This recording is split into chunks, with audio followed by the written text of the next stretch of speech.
Hai sahabat studi ilmu sosial, kali ini kamu bisa belajar materi IPA di channel kesayanganmu ini.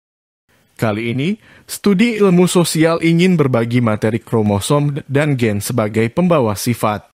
Tapi sebelum lanjut pada materi, bagi kamu yang belum subscribe, dukung kami ya dengan mengklik tombol subscribe.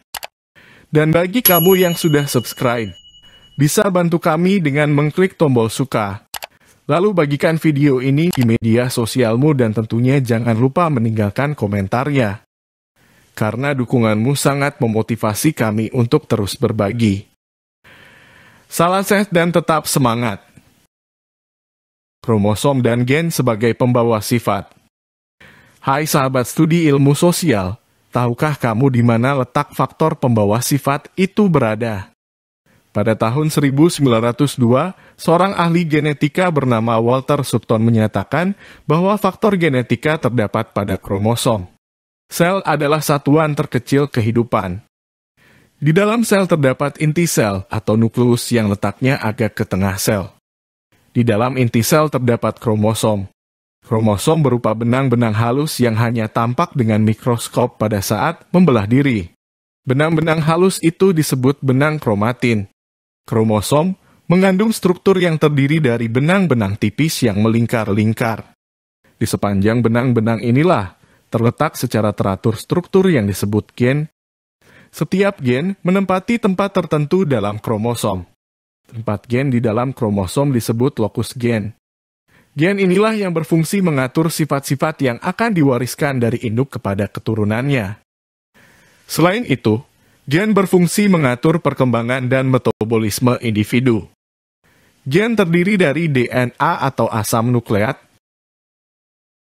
Hai sahabat studi ilmu sosial, bagaimana sebenarnya pewarisan sifat dari induk kepada keturunannya? Kromosom sel tubuh terdapat sepasang-sepasang, sehingga kromosom tubuh terdiri dari dua sel. Dua sel kromosom pada sel tubuh adalah diploid atau 2N, pada sel kelamin atau gamet tidak terdapat satu set kromosom disebut haploid atau N. Kromosom yang berperan menentukan jenis kelamin disebut kromosom kelamin atau gonomon. Kromosom yang berperan mengatur sifat-sifat tubuh disebut kromosom tubuh atau autosom. Sifat-sifat menurun diwariskan induk kepada keturunannya melalui sel-sel kelamin, yaitu sperma dan ovum, atau serbuk sari dan putik. Sperma memiliki inti sel yang di dalamnya mengandung kromosom haploid. Ovum juga memiliki inti sel yang di dalamnya mengandung kromosom haploid. Bila terjadi pembuahan, akan terbentuk sigot yang mengandung kromosom dari sperma diploid. Kromosom homolog. Jumlah kromosom dalam setiap sel organisme berbeda pada organisme yang berbeda jenis. Ukuran kromosom juga bervariasi antara satu jenis organisme dengan jenis organisme lainnya. Dalam setiap sel tubuh kromosom berada dalam keadaan berpasang-pasangan. Kromosom yang berpasangan memiliki bentuk, ukuran, dan komposisi yang sama disebut kromosom homolog. Genotif dan fenotip. Susunan atau komposisi gen yang menentukan sifat suatu individu disebut genotif. Simbol untuk genotif ditulis dengan huruf yang berpasangan, misalnya MM dalam huruf besar dan MM dalam huruf kecil. Sifat fenotip adalah sifat-sifat lahiriah yang tampak, atau merupakan bentuk luar yang dapat diamati, misalnya bunga berwarna merah, bunga berwarna putih, batang tinggi, berbatang pendek, dan lain-lain.